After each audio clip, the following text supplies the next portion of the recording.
This analysis is for educational purposes only and is not an investment recommendation. Behind the daily operations of 85% of the Fortune 500 sits a single, dominant workflow automation platform, ServiceNow.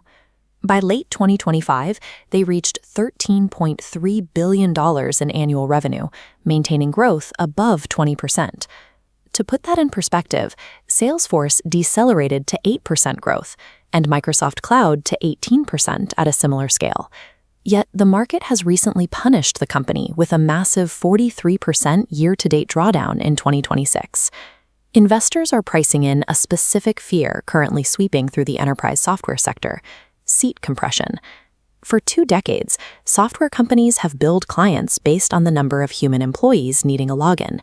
Now, autonomous AI agents are beginning to execute those exact administrative tasks, removing the human users from the equation.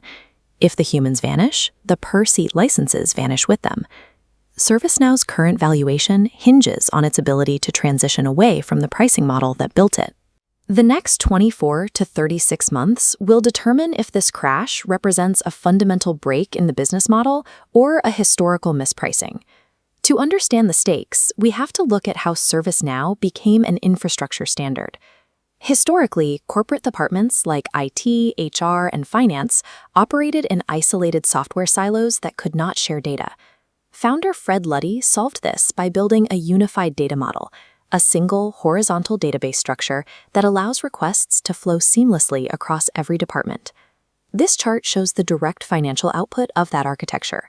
Revenue has compounded consistently for years, reaching $13.3 billion by the end of fiscal year 2025. Maintaining this growth requires a counterintuitive financial strategy. Management deliberately operates its professional implementation services at a -5. By absorbing the cost of installation, the company ensures that the platform is deeply customized and integrated into the client's operations with minimal friction.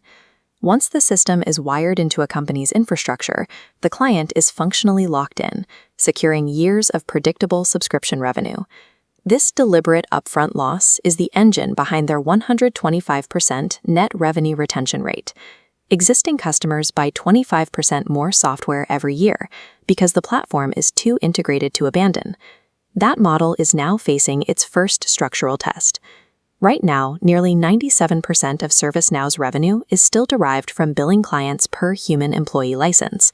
But generative AI is now capable of autonomously resolving roughly 60% of Tier 1 corporate tasks, from resetting passwords to processing maternity leave.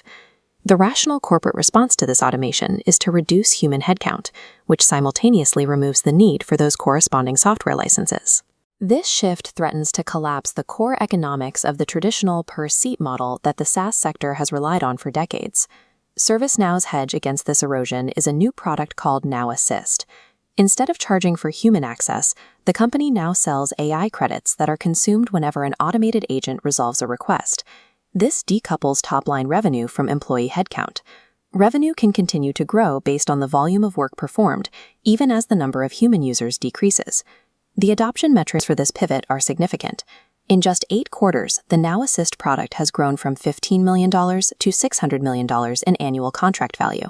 This represents a 40-fold increase in the run rate, while the human user base at those same client companies grew by only 10%. Consumption pricing provides a structural defense against AI-driven seat compression by allowing the company to capture value from the automation itself.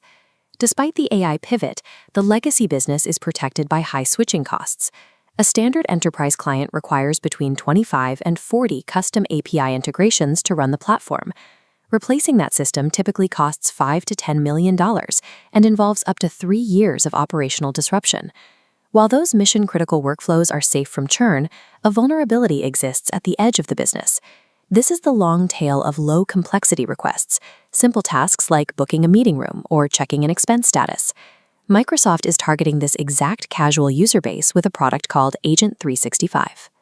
Microsoft's strategy involves bundling simple AI agents directly into the Teams and Office interfaces that employees already use every day. If a casual user can resolve their request without ever leaving Teams, ServiceNow loses its relevance for that tier of the workforce, eroding its pricing power. To counter this, ServiceNow is moving deeper into high-complexity domains, recently spending $7.75 billion to acquire Armis and dominate cybersecurity workflows. The core of the enterprise is heavily defended by data integration, but the casual user base is increasingly vulnerable to Microsoft's distribution advantage. Navigating this competitive landscape depends on the execution of CEO Bill McDermott. Unlike many of its peers, ServiceNow has a clean governance structure with a one-share, one-vote policy and no dual-class protections for founders. This aligns management with shareholders. In 2025, 84% of executive pay was stock awards. A negative compensation structure penalizes them when stock falls, explaining why total pay grew just 8% over 3 years, while revenue surged 72%. During the 2026 market crash, the management team provided a clear signal of confidence by canceling all their scheduled stock sales. McDermott further committed to the turnaround by purchasing $3 million of stock on the open market at the height of the panic. The executive team is structurally forced to solve the AI transition, as the vast majority of their personal wealth is tied to the recovery of the stock. We are currently observing a mechanically exceptional business trading at a significant historical discount.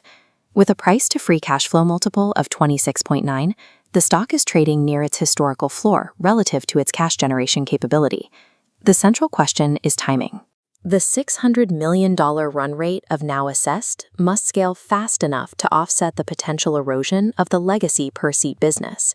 If ServiceNow successfully executes this pivot, internal models project revenue reaching $31.5 billion by 2030. However, a delayed transition would lead to stagnating growth and margin compression as AI continues to reduce human license counts. The company has a critical 24 to 36-month window to prove that its new pricing model can capture the value of autonomous work.